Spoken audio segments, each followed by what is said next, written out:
Hey, what's up, Whiteflag? Welcome back to Midweek Online. Go ahead and take your Bibles and turn to Mark chapter 5. That's going to be our study for tonight.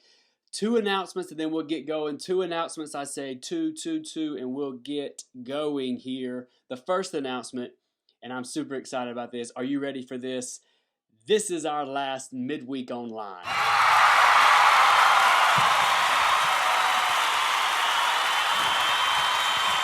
So, anyways, I am extremely pumped because next Wednesday, that will be June the 17th, we will have our first midweek back in like 11, 12 weeks, something like that. I'm so pumped. We will be on the campus at Thorsby First Baptist Church. We're going to have a big outdoor event.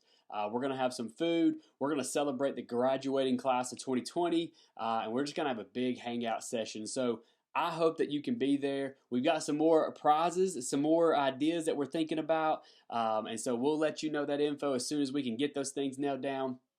But go ahead, mark it down, and don't miss it. It's going to be an awesome time just so we can be together. That's going to be next Wednesday, June the 17th. I can't wait. We'll probably still try to think about ways where we can post some of our messages and things like that online, but I'm just excited to be back together with you all. It was good to see a bunch of you on Sunday, and so again, mark that down. The second thing that I want to tell you, that's right, the second thing that I want, wow, that's weird. Okay, the second thing that I want to tell you is that we're joining in with Strength to Stand in creating a virtual 5K. Now you're sitting there saying, what are you talking about? A virtual 5K. This is a way that we're going to try to raise some money so that you can attend the winter conference in January. Now before I talk too much, let me introduce my boy Caleb. Let him come in and let him tell you about some of the things that we have going on with this 5K. What's up, guys? We are so excited that you are going to be a part of the very first ever, get ready for it, Strength to Stand virtual 5K. You'll have the opportunity to raise money for you and possibly even for a friend to attend Strength to Stand Conference 2020 or 2021. That means you could raise the money to go see Taryn Wells. Maybe it's Rin Collective, Social Club Misfits for King and Country. I don't know, it's gonna be a party. You wanna be there. Sign up, start right now. Get with your student pastor, ask them, how can I sign up for this run? And they'll let you know. Signups are now until the 20th, and then from the 20th through the 27th are the race days. You can pick any of those days to run your 5K, raise your money, and then meet us at Strength to Stand Conference. Get your medal if you raise $200.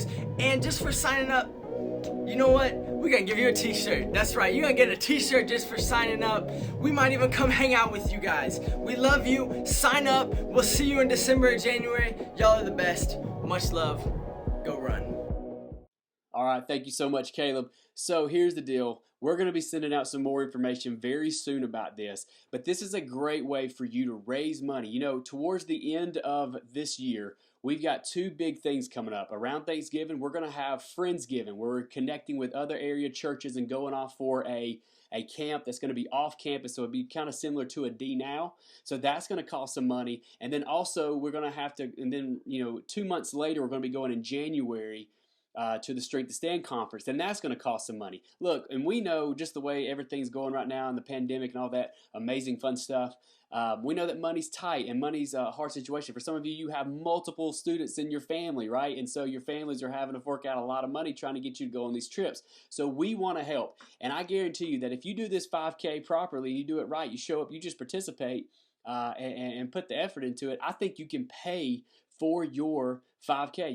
You can pay for your Strength to Stand conference. You can pay for it in full, and you will not have to do anything else, but just simply participate in this 5K.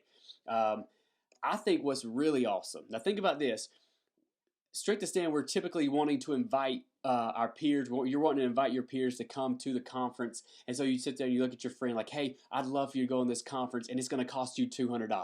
And they look at you like, yeah, I would love to go to the mountains as well, but I don't have $200, right? And so more than likely that student doesn't get to go because maybe they don't have the money. What if you walked and you participated in this and you could look at one of your friends when we got close to January and said, hey, I want you to go to this conference with me and I'm covering your cost.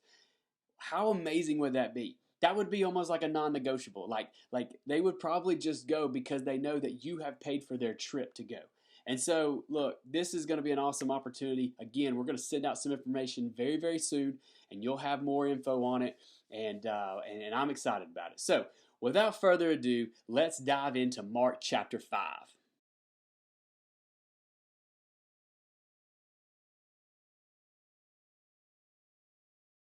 All right, so we're going to pick up the story in Mark chapter 5, starting verse 1. It says, Jesus and his disciples came to the other side of the sea, to the country of Gerasene.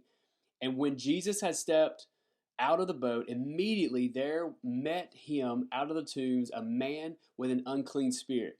Verse 3, he lived among the tombs, and no one could bind him anymore, not even with a chain.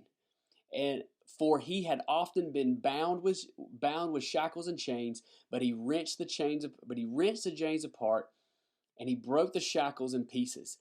No one had the strength to subdue him. Night and day among the tombs and on the mountains, he was always crying out and cutting himself with stones. This is a desperate man, students, right? Jesus has just got through. He's getting off the boat. He just got through calming the sea. If you go back and look in chapter 4, he's just calmed the sea, and he's just got off in here. And we see this demon-possessed man. Jesus just gets off the boat, and he is encountered with this demon-possessed man. And we learn that he is he's been wrecked by so many different demons. And so we see how Mark describes this man. We see that he is being terrorized by demons. Look at their strategy. First, they isolate him. All right, go ahead and jot that down. They isolate him. So he was living among the tombs. So he was connected to the outside world, disconnected from a normal relationship. He was intentionally living in a place of death, surrounding himself with things that only reinforced the despair that he felt. And so for us, like, if you think about it, man, like, maybe some of you that's watching this, you've been in that place. You felt like, man, like, I don't want to think about anything good right now because, like, I can't process that because there's so much despair. Maybe you find yourself in a situation where maybe you just feel like there is no hope and there is no way of getting out. So this man was isolated, but he also was empowered. So he thought that he was empowered. Mark says that nobody could restrain him. It talks about how people tried to do that multiple times with chains, and he would even endanger himself. He would rip those chains apart, and he was even to a place where he was cutting himself and endangering himself. And so before we go a little bit deeper, let me just say this. You may be saying to yourself, well, I don't believe in demons. I don't believe in that stuff, and maybe you don't believe it because you find it too scary or things like that. But let me just ask you, why not? Why do you not believe in demons? Because if we can believe that there is a God, and we can believe that there's a good God, and we can believe that there are angels, then why can't we believe that there are demons, right? And so, man, I just want you to understand that I believe that there are demons, and I believe that the demons come in, and we think about this, man. Satan comes to steal, kill, and destroy. What if the Bible, what if the Bible is right, and there are powerful spiritual dimensions to evil and suffering that we face in this world and even in our personal lives? So here's the point that I want you to take. We got 3 points tonight and we'll be done. 3 points. Number 1, Satan wants you and me to live in bondage. Satan wants you and me to live in bondage. This man in Mark chapter 5 had been given over to a demonic influence, and at this point, they had full control over his body. And so if we're not careful, we can look at this extreme example of demon possession and we can think, well, man, this really has like really nothing to do with me. And even though we may not be affected by the demons to the same degree, the reality is that every single one of us, students, every single one of us are affected by the work of demonic forces. I truly, truly believe that. And you say, what does this mean?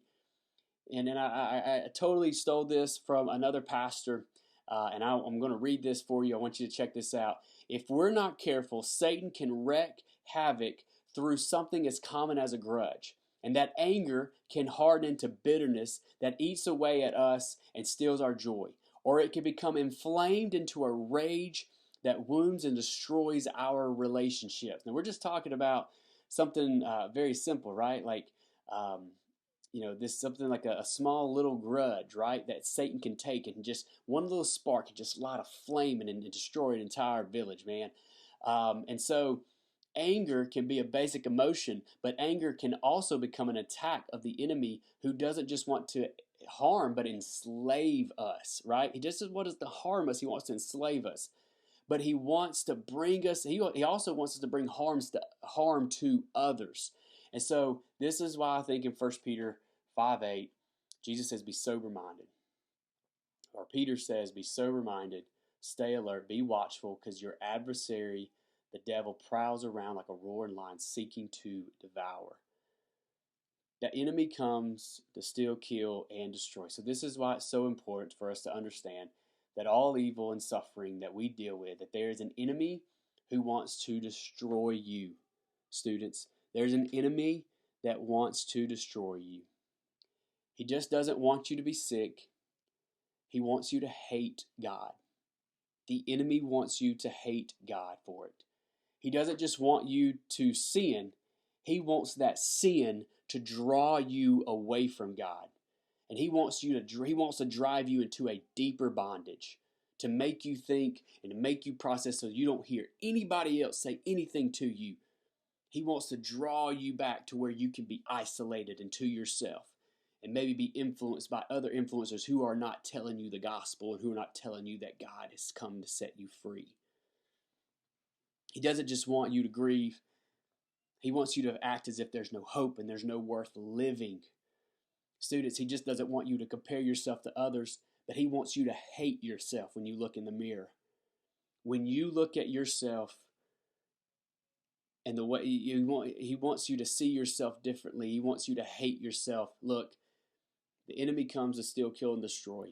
It's a verse that we constantly talk about. It's a verse that if we're not careful, it could just become numb. But I want you to understand that Satan's just not out to just come out and just to kind of slap you on the wrist.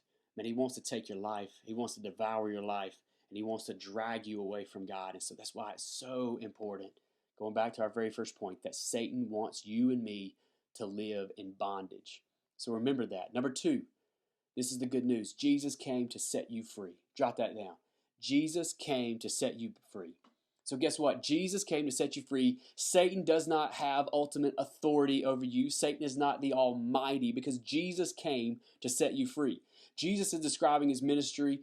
This is a rescue mission that he has come and he has entered the domain of darkness. It's like he broke into the enemy's house, who is all holding us hostage, and he's come in and he is going to show his power in many different ways. So Jesus comes in, and in order to set us free, he has to demonstrate his power and his authority over the enemy. And so when we read this passage of scripture, you may just kind of skim through it and be like, well, this really doesn't really apply to me. No. This is showing the power of Jesus. This is showing the authority of Jesus over the enemy. So don't just skim through these verses, but allow it to sink in and say, man, Jesus has complete authority and power over me. He has come to set me free from all those things that we were talking about, that the enemy wants you to believe, and all the lies that he wants you to believe. Jesus has come to set you free from that bondage. And beginning in verse 6, in Mark chapter 5, we see where Jesus, he ran and fell. We see where he ran and fell down before him. The demon-possessed man came and ran down and fell down before him in verse 7. And crying out with a loud voice, he said, "What have you to do with me, Jesus, Son of the Most High? I assure you, by God, do not torment me." In other words, swear to me, God, that you will not torment me, right? We know that when we read further, we see that there are demons that speak out in this man. So have you ever seen somebody maybe picking on a little boy or something like that, and all of a sudden the big brother shows up to take care of it? This is a very similar situation when I read this story. So wherever you're watching right now, wherever you're doing it, right? Maybe you're in your room, maybe it's early in the morning, past midnight, maybe you're watching this in the afternoon, wherever you at, this is true for every single one of us. I want you to understand this, students. The fact that Jesus has come to set us free is true for every single person. So we might see ourselves as good. We may see ourselves as moral. You may hear your mom, or you may hear someone else, your mom and dad, or maybe someone else say, "Oh, you're such a good person." right? They always talk about how you're such a good person, righteous, and all these different things, right? But according to our own standard, or in comparison to we compare that to the according to the standard of others. But here's the thing: every single one of us are unclean, and according to God's standards, each one of us has violated God's will to become when we're all sinful people, right? So there is no such thing as a good person. That's a human made up story. There is no such thing as a good person. We are no longer suitable to be in the presence of God. We are no longer suitable to be in the presence of God. So we're cut off from this relationship. And because we've rebelled against Him, we deserve judgment. But the good news is that Jesus has come in to set us free. Jesus has come in to set us free. And He comes to unclean people. He comes to people like you and me, students. He comes to us, to take our sin and to take us out of bondage that eats us away, that lies to us, that puts us through torment. He takes us away. Jesus shows up in the presence of God in the flesh. He comes and announces, I have come to set you free. Praise God. Praise God. He has come to set us free. Listen, your freedom starts with, I think, a very simple step. And that's just coming out and bringing your condition, your bondage, out into the open. Students, I don't know what you're struggling with. It's been many, many weeks, right? And I've seen some of you on Zoom. You've seen me on maybe this computer or on your phone. But we haven't really got to have some good time. Like we haven't had like good conversations, right? So I don't know what Satan has been lying to you. I don't know where the enemy is coming in trying to destroy you, trying to make you feel like you're not worth it, trying to make you remember Satan takes something and he multiplies it time 1,000,000, and he makes you feel guilty, and he makes you feel like you can't take this situation to someone because someone may not see you as perfect as you thought you were, or as you may not think that, well, I can't talk to someone about this because they're just not going to understand. That's what the enemy wants you to do. So students, I'm going to give you a very practical step.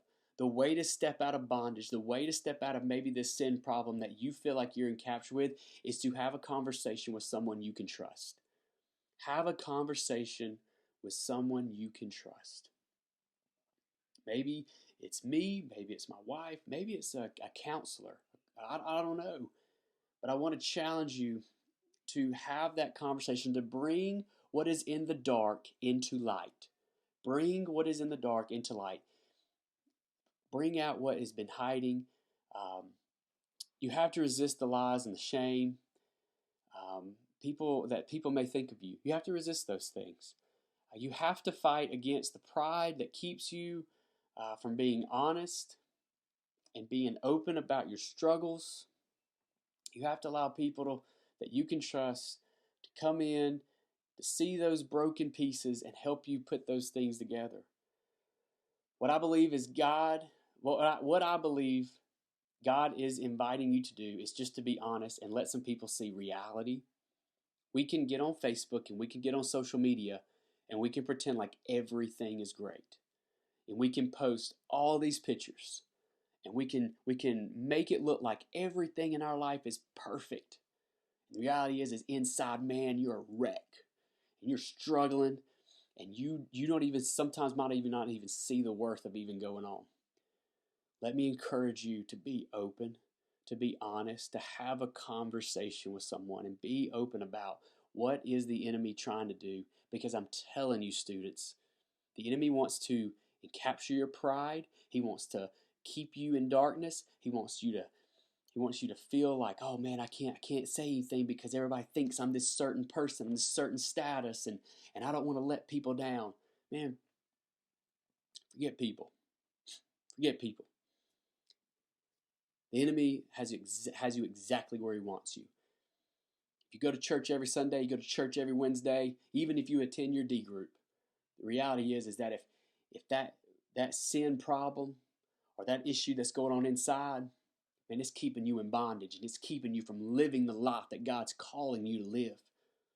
Let me encourage you to have a conversation with somebody you can trust and that know that loves you. that you can trust and knows it loves you. And that person can help you draw yourself out of this situation. Some of us may need to confess sin and maybe even have some accountability in our lives.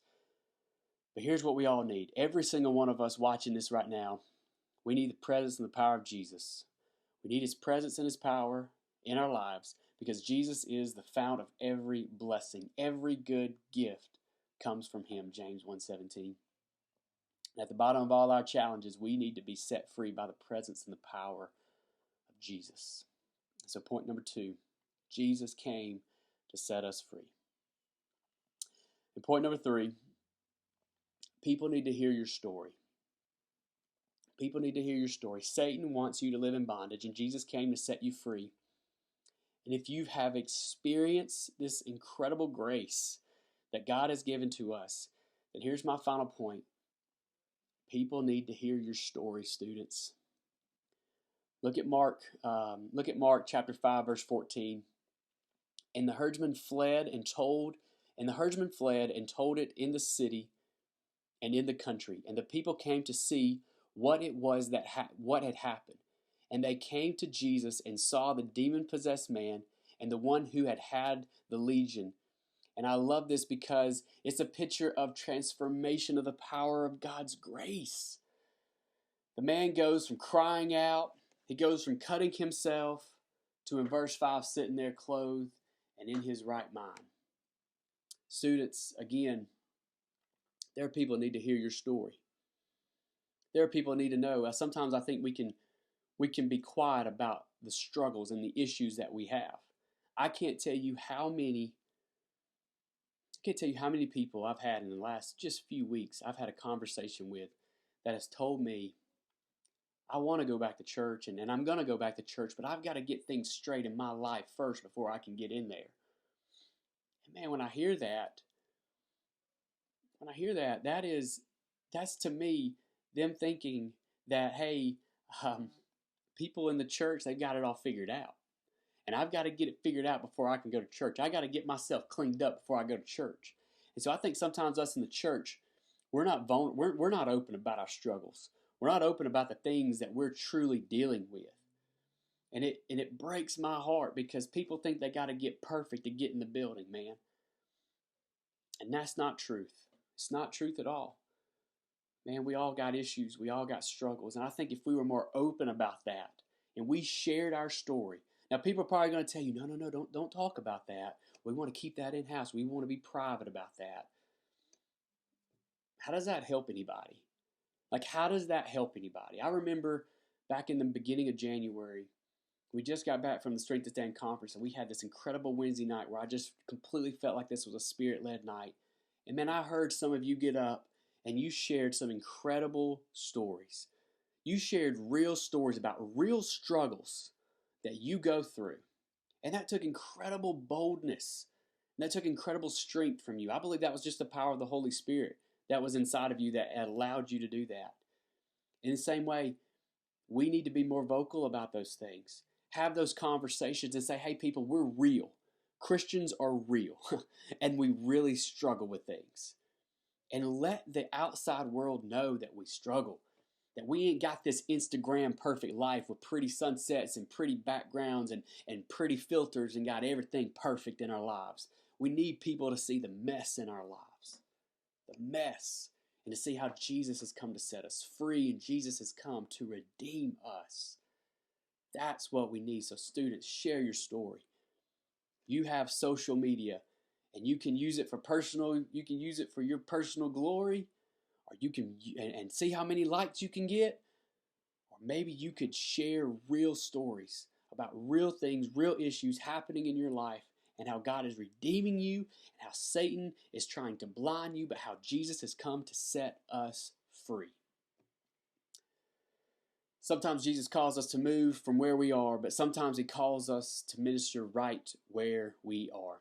In verse 20, it says, and he went away and began to proclaim how much Jesus had done for him, and everyone marveled. Students, this passage has been incredible for me. It's been crazy. Even in this video, I'm just holding back, trying not to be emotional. But I really believe that there are demons, and I believe that there is a spiritual warfare that is happening. And this is why we encourage you to be in the Word. This is why we encourage you to feed your spirit the Word of God.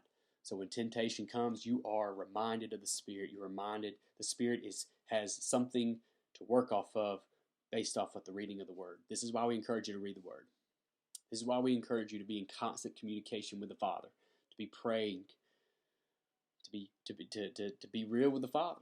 And this is why we encourage you to be in accountability with each other, to hold each other up, and to say, brother, I'm with you, sister, I'm with you. We're going to fight through this together. We're going to get through this thing, man. I'm going to pray with you. I'm going to cry with you. I'm going to weep with you. No perfect people. God ain't called us to be perfect. I think we've got to be real and open about our emotions. Thank you so much, Whiteflag, for watching this. I would love to talk to you more about what it means to have a relationship with Jesus. If you have issues and you have things you want to open up about and you have struggles, I'd love to talk to you about that. I love to be an ear, just to listen. I know my wife would love to be an ear and just listen. Much love.